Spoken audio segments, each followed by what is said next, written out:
Manolo González Moscotti. Estados Unidos está preparado para actuar ya sea diplomáticamente y de manera coordinada con sus aliados de la OTAN a cualquier agresión en Ucrania por parte de Rusia, afirmó el secretario de Estado Antony Blinken, tras confirmar que el embajador John Sullivan entregó personalmente en Moscú el documento con las respuestas escritas que habían acordado tras la reunión en Ginebra. El documento que entregamos incluye preocupaciones de Estados Unidos y nuestros aliados y socios sobre las acciones de Rusia que socavan la seguridad. Incluye nuestras principales y pragmáticas evaluaciones sobre las preocupaciones que Rusia ha planteado y nuestras propias propuestas en áreas donde podemos encontrar puntos en común. Blinken, quien expresó su deseo de mantener este documento privado en busca de una oportunidad para negociar, reveló cuáles son las prioridades de la administración Biden y los aliados de la OTAN. Dejamos claro que hay principios fundamentales que estamos comprometidos a mantener y defender, incluida la soberanía y la integridad territorial de Ucrania y el derecho de los estados a elegir sus propios arreglos, así como alianzas de seguridad. Rusia, por su parte, tiene expectativas definidas frente a lo que esperan de las negociaciones, como lo indicó el ministro de Relaciones Exteriores, Sergei Lavrov, durante su discurso al Parlamento ruso este miércoles. Si no hay una respuesta constructiva y si Occidente continúa su curso agresivo, Moscú, así como el presidente Vladimir Putin ha dicho repetidamente, tomará las medidas de represalia necesarias. Lavrov se refirió a alianzas estratégicas en América Latina. Ya el vicecanciller ruso había indicado que se desplegarían militares rusos a Cuba y Venezuela si no se cumplían las peticiones de seguridad de Moscú en torno a Ucrania. De la mañana le damos la bienvenida. Periodista acreditado durante años en la ex Unión Soviética. Profundo conocedor del tema de la ex Unión Soviética y sus repúblicas y de la actual República Rusa. Manolo González Moscotti. Buenos días. Muy buenos días, Almoro. De verdad que para mí es un gusto conversar contigo y los oyentes al aire. Y ellos esperan siempre que tú dictes cátedra aquí, como lo haces en CNN y en otros medios. Manolo, ¿en qué punto estamos en estos momentos después que Estados Unidos ha entregado en Moscú estas notas? Esta mañana discutíamos aquí, ¿estamos o no al punto de una guerra? ¿Cómo visualizas tú la situación?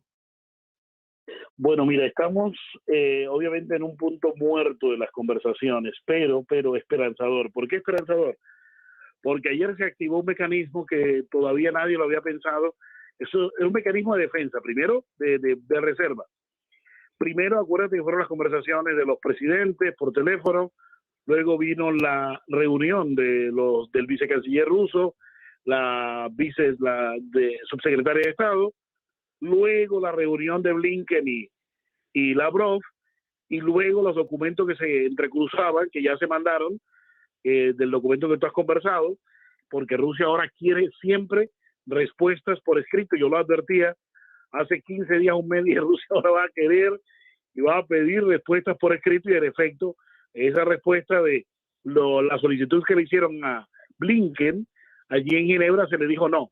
¿Sabe qué? Dénosla por escrito. ¿Por qué por escrito, Manolo? ¿Por qué por escrito?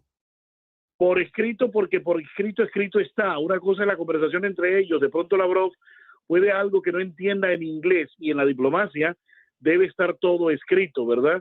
De pronto hubo algo que se le pasó a los traductores, y entonces no es bueno. Entonces lo mejor tenerlo escrito, decirle, pero es que usted me lo mandó, mira, aquí está. Y el ruso le encanta mostrarte el documento que tú le habías firmado, que tú le habías enviado, decirle, mire, usted me lo mandó, usted ya lo había dicho de otra manera, y ahora me lo dice de otra manera. Eso es lo que le gusta al ruso. Por esa razón yo advertía de que va a hacer todo ahora en adelante por escrito, ¿ya? Y en efecto, eso es lo que está pasando. Bueno, ¿en qué punto estamos? Como te decía, se accionó el mecanismo del grupo de Minsk. ¿Cuál es el grupo de Minsk? Donde participan Francia, Alemania, Ucrania y Rusia para conversar sobre el alto el fuego, que no se viole, porque finalmente, si hay una invasión de Rusia, es la violación de ese alto el fuego, de ese acuerdo de Minsk. Pero ¿qué pasó? Aparte de eso, ya hay una nueva reunión programada, acuérdate, para esta semana, y eso obviamente abre un compás de espera. Ya todo el mundo creía que después de la reunión Blinken-Lavrov se cerraba la puerta, se atranconaba la puerta, y de ahí ya vendría la invasión de Rusia. Pero yo mismo me vengo preguntando qué sentido tiene para atacar ahora cuando tiene a media OTAN metida ya en Ucrania. o tiene a media OTAN ya dispuesta allí en las fronteras de Ucrania, cuando Putin pudo haberlo hecho en enero, los primeros días, como decían los mejores asesores militares del Pentágono, que atacaría los primeros días de enero? ¿Por qué no lo dice si en ese momento todavía no había ni una sola bala de la OTAN, ni sesgo de que la OTAN aparecería por allí? ¿Sí ves? Entonces yo no considero que Putin vaya a atacar. Otra cosa, las grandes sanciones, Almora, las grandes sanciones atacarían al círculo cercano de multimillonarios que rodean a Putin y son los que le ayudan a hacer los grandes negocios por el mundo. Apuntaría a esas fortunas, cancelarles, anularles o sancionarles a esas personas que están con Putin. Y ellos son obviamente los primeros que van al Kremlin a llorar, a chillarle a Putin y decirle, ni se le ocurre una invasión, porque los primeros perjudicados somos nosotros. La economía de los Estados Unidos se viene a tierra en el sentido de que si estamos pagando hoy el petróleo a 3.20 el promedio del galón, lo pagaríamos en el momento a 5, porque la especulación en Wall Street es muy grande. Rusia es uno de los primeros países exportadores de petróleo y se suspendería la exportación de petróleo de Rusia para el mundo. Entonces, mira, hoy somos una aldea global, Almora. Cualquier estornudo, como alguien dijo alguna vez en China, pues aquí vamos a sentir la gripa.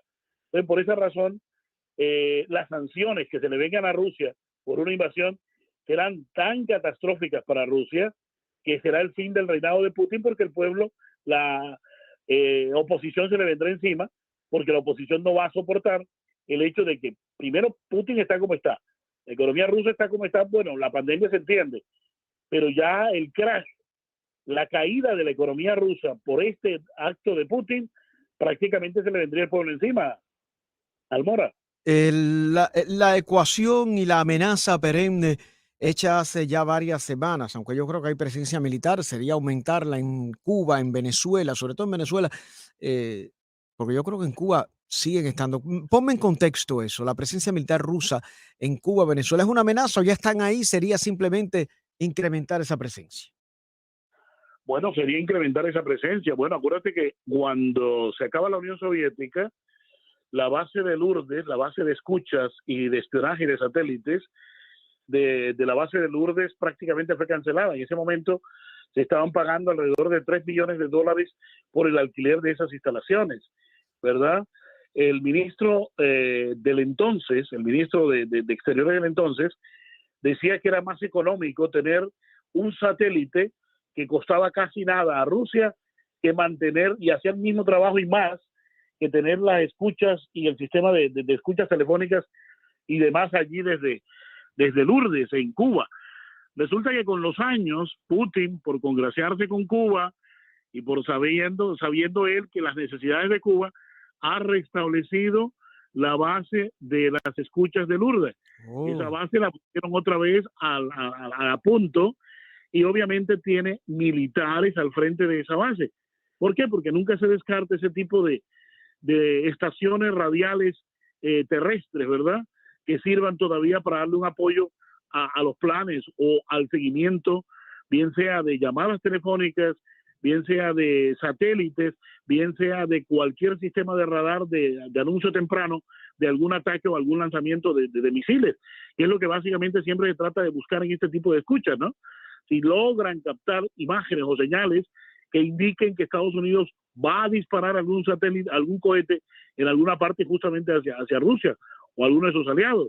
Es lo que normalmente es para lo que sirven este tipo de bases, Almora, como la base que está ahora en Nicaragua, que a todo el mundo le comienza a llamar la atención, que está construida desde el 97, desde el 2017, pero había sido puesta en marcha, o sea, comenzaron los trabajos hacía como 3 o 4 años antes, o sea, por ahí en el 2012, 2013 comenzaron a trabajar en esa base que supuestamente sería el acompañamiento de GLONASS. GLONASS es el GPS ruso, que necesita estaciones terrestres para poder orientar al satélite. Manolo González Moscote, para resumir, si tuvieses con esa experiencia de tantos años como corresponsal internacional en Moscú durante la época de la ex Unión Soviética y tu conocimiento de la actual Rusia, y todas esas que fueron repúblicas soviéticas, ¿cómo tú valorarías el futuro inmediato? Y me gustaría, desde el punto de vista histórico, ¿por qué Ucrania? ¿Por qué este afán de los exsoviéticos, ahora de los rusos con Ucrania? ¿Por qué Ucrania? Un poco para que la gente entienda eso. Bueno, para poner en contexto, Ucrania, que hace parte de la Unión Soviética, hizo parte de la Unión Soviética prácticamente de sus inicios, siempre se caracterizó por dos cosas importantes: una economía pujante, cerebros brillantes, los cerebros más brillantes de la Unión Soviética estaban en Ucrania. Aparte de eso, los mejores laboratorios nucleares, los mejores laboratorios de proyección de naves espaciales, de armas nucleares, siempre estuvieron allí en la parte ucraniana. Los grandes yacimientos de carbón de toda la Unión Soviética siempre estuvieron allí en Ucrania. Ucrania, aparte de eso, por estar en la mitad entre Rusia y Europa, tenía o tiene muy buenos climas que le permiten buenas cosechas y unas tierras muy fértiles. Y es un gran granero, era el gran granero de la Unión Soviética. ¿Qué pasa? Cuando termina la Unión Soviética, el que queda al frente, Kuchma, del poder en Ucrania, o sea, venía de ser del poder soviético de la Unión Soviética, se acaba y él lo que hace es cambiarse de piel y se vuelve entonces anticomunista y sigue siendo el presidente de Ucrania. Claro. Una vez hace unas elecciones, ya la gente está cansada de él. Es lo mismo que le pasa a este señor allá en Bielorrusia, a Lukashenko. Venía de ser el gran partido comunista y luego se acaba la Unión Soviética y sigue siendo el presidente de Bielorrusia como país, haciéndose pasar por un gran demócrata, ¿me entiendes? Otro que cambió de piel. Entonces, ¿qué tienes tú? Tienes a un Kuchma vencido, desvalijado, desvencijado y que ha desbaratado la nación. ¿Por qué? Porque como uno de los grandes acuerdos que se hizo para el fin de la Unión Soviética es que Rusia, cuando se hizo el acuerdo de finalización, Rusia asumió la deuda externa de la Unión Soviética a cambio de dos grandes cosas. Una, se quedaría con todas las sedes diplomáticas de la Unión Soviética por todo el mundo y pasarían de ser la sede de la Unión Soviética a ser sede de Rusia. Y el otro factor que se acordó fue que todas las propiedades nucleares, todos los sistemas de proyección nuclear, todas las armas tendrían que entrar a territorio ruso, renunciar estos países a las armas nucleares, ¿oyó? Claro. Entonces, Ucrania lo hizo, todo el mundo lo hizo y Ucrania se quedó sin deuda externa. Pero como siguió con este señor Kuchma, fue robada la nación, asaltada la nación, y al cabo de varios años que estuvo al frente del poder, después de acabar la Unión Soviética, el país terminó quebrado, arruinado. ¿Qué pasa? Vienen elecciones que no son nada libres, y entra este señor, ¿se acuerda usted del envenenamiento? Sí, claro. Le Sí, la cara. Sí.